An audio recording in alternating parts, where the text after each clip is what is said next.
नमस्कार दोस्तों, जय जोहार। मैं कौशल तिवारी और बिहनिया संझा में आपका स्वागत है। छत्तीसगढ़ में कानून व्यवस्था बदतर स्थिति में पहुंच गई है।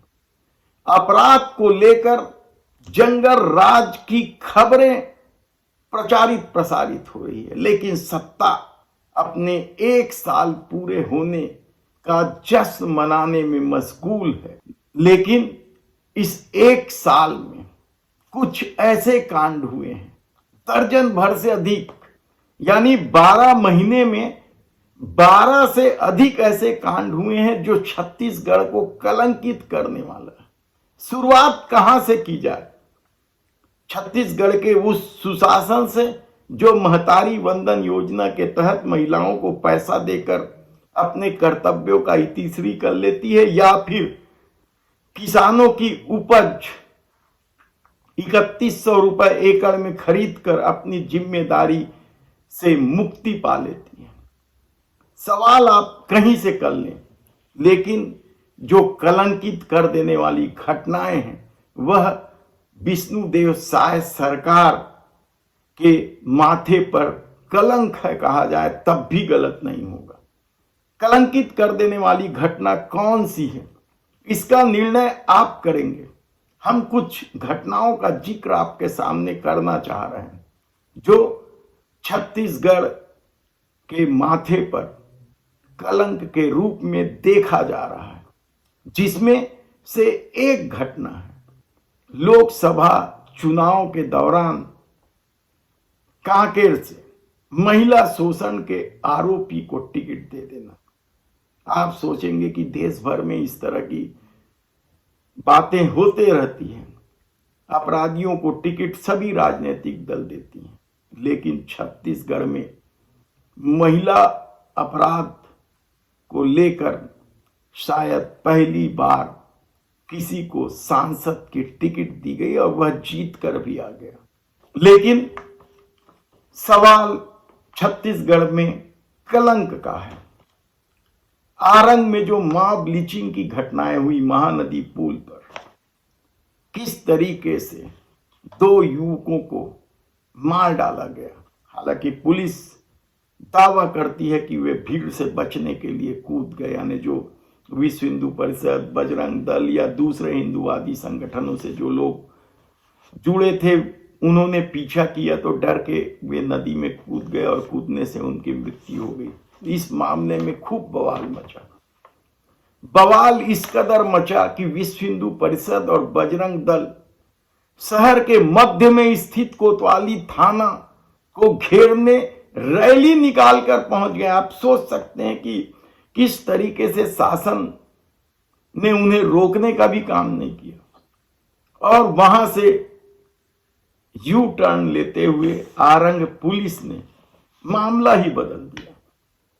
लेकिन मॉब लिंचिंग तो हुई है, चाहे उसके कूदने से हो चाहे उनकी पिटाई से हो, क्योंकि जिस तरह से हिंदूवादी संगठन गौ मांस ढूंढने निकले हैं उसकी एक अपनी कहानी है।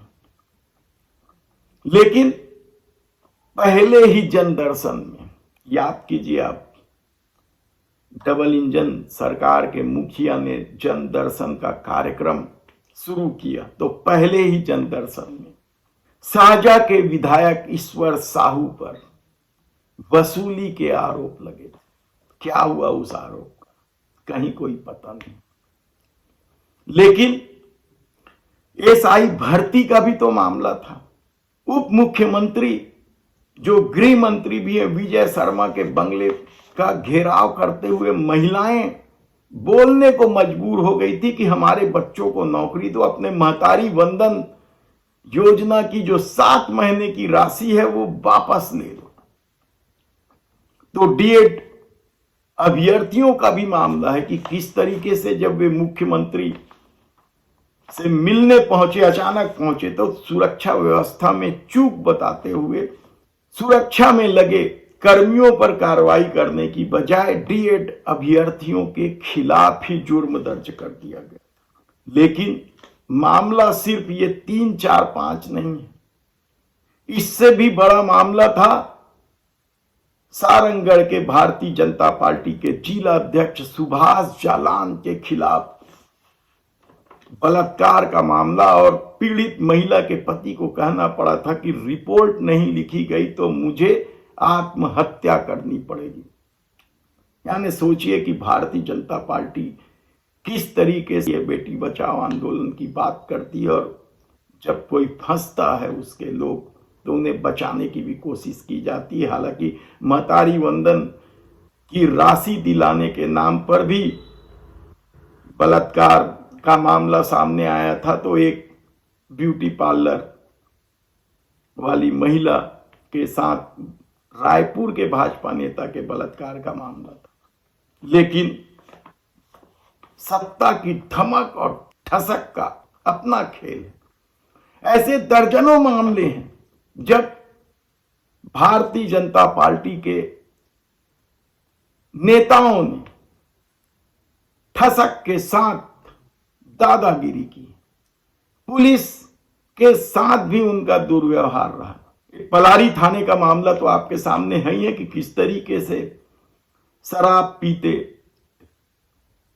भारतीय जनता पार्टी के युवाओं को पुलिस ने खदेड़ने की कोशिश की तो पुलिस वालों को निलंबित तक होना पड़ा। इसी तरह का मामला एकमात्र महिला मंत्री लक्ष्मी राजवाड़े के देवर को लेकर भी तो हुआ था।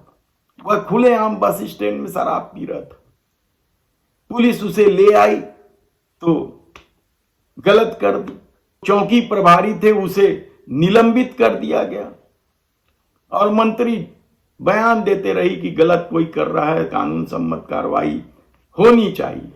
यानी आप सोचिए कि सारी नौटंकी भी की जाती है। लेकिन बड़ा मामला हसदेव जंगल की कटाई का भी है। अडानी से जुड़ा हुआ मामला है, आरोप प्रत्यारोप चलते रहते हैं, लेकिन मध्य भारत के इस फेफड़े को किस तरीके से बेरहमी से काटा जा रहा है, क्या आने वाले दिनों में वह पूरा क्षेत्र रेगिस्तान में तब्दील नहीं हो जाएगा? ऐसे कई सवाल हैं। लेकिन यदि सत्ता अडानी के लिए पलक पावड़े बिछाई है तो फिर सारे आरोप बेमानी हैं। एक घटना और जिसने आधा दर्जन से अधिक लोगों की जान ले ली थी, याद कीजिए आप, बेरला ब्लॉक की उस ब्लास्ट बारूद बनाने वाली फैक्ट्री, किस तरीके से रोते बिलखती महिलाएं बैठे रही, सारे मापदंड किनारे कर दिए गए। आरोपी अभी भी गिरफ्त में आए हैं या नहीं कहना मुश्किल है। लेकिन सूरजपुर में दोहरे हत्याकांड के बाद उपजे आक्रोश का मामला क्या कोई भूल सकता है कि किस तरीके से अपराधियों को संरक्षण दिया जाता था, जिसकी वजह से वो इतना ताकतवर हो गया कि उस वाले के परिवार को भी नहीं छोड़ता है। लेकिन राजधानी में भी तो इसी तरह से लगातार आपराधिक गतिविधियां हो रही, संरक्षण दिया जा रहा है, कबाड़ियों को बचाने की कोशिश हो रही है। पत्रकारों के साथ दादागिरी की खबरें थी कबाड़ियों की, उसे भी दबा दिया गया। लेकिन अमली डी जमीन का मामला कि किस तरीके से सत्ता ने खेल खेला, कॉलेज के लिए सुरक्षित जमीन को एक बिल्डर को सौंप दिया। हालांकि इस मामले पर बवाल मचने के बाद जांच के आदेश तो दिए हैं, और जांच कौन कर रहा है? कमिश्नर महादेव कावरे। उनकी अपनी कहानी हम विस्तार से बताएंगे कि किस तरीके से विवादास्पद रहे वो। हमने पहले ही कई बार हिंट किया है कि महादेव कावरे को रायपुर कमिश्नर क्यों बनाया गया, बिलासपुर में प्रभार क्यों दिया गया, इसकी अपनी कहानी हम विस्तार से बताएंगे। लेकिन लोहारी डी कांड क्या प्रदेश सरकार के माथे पर कलंक नहीं है कि किस तरीके से एक पुलिस कप्तान खड़े होकर अपने सिपाहियों से बच्चों को पिटवा रहा है। पूरे के पूरे गांव को जेल की सलाखों में भेज दिया गया और अब कहा जा रहा है कि उसमें से 3 दर्जन लोग निर्दोष थे लेकिन वे जेल में हैं। किस तरीके का पूरा कांड है, किस तरीके से अभिषेक पल्लव की भूमिका रही है और उन्हें पर कार्रवाई की बजाय प्रमोशन दिया गया। यह भी तो लोगों ने देखा है कि किस तरीके से भारतीय जनता पार्टी के एक नेता की दबंगई इस कदर हावी थी कि लोगों को उन्हें जिंदा जला देना पड़ा। हालांकि हम हिंसा का कभी भी समर्थन नहीं करते हैं। गांव वालों को थाने जाकर दबाव बनाकर कार्रवाई करवानी थी, लेकिन इतनी बड़ी घटना हो गई। और बलौदा बाजार हिंसा तो सचमुच छत्तीसगढ़ के माथे पर कलंक कर देने वाला है। किस तरीके से सतनामी समाज के लोग जब प्रदर्शन कर रहे थे और पुलिस या करतूत को सुनकर उन्होंने अपना आपा खो दिया, और शायद देश के इतिहास की पहली घटना होगी जब एसपी कार्यालय फूंक दिया गया, कलेक्ट्रेट में तोड़फोड़ की गई, रजिस्ट्री कार्यालय जला दिया गया, वहां खड़े सैकड़ों वाहनों में तोड़फोड़ कर आगजनी की गई और उस मामले में भी पुलिस पर निर्दोष सतनामी समाज के लोगों को पकड़कर जेल में ठूस देने का आरोप है। सभी मामले में कांग्रेस सक्रिय तो हुई, जांच समिति तक बनाई, जांच समिति की रिपोर्ट तक प्रकाशित की, लेकिन उसके बाद भी सत्ता का अपना खेल है।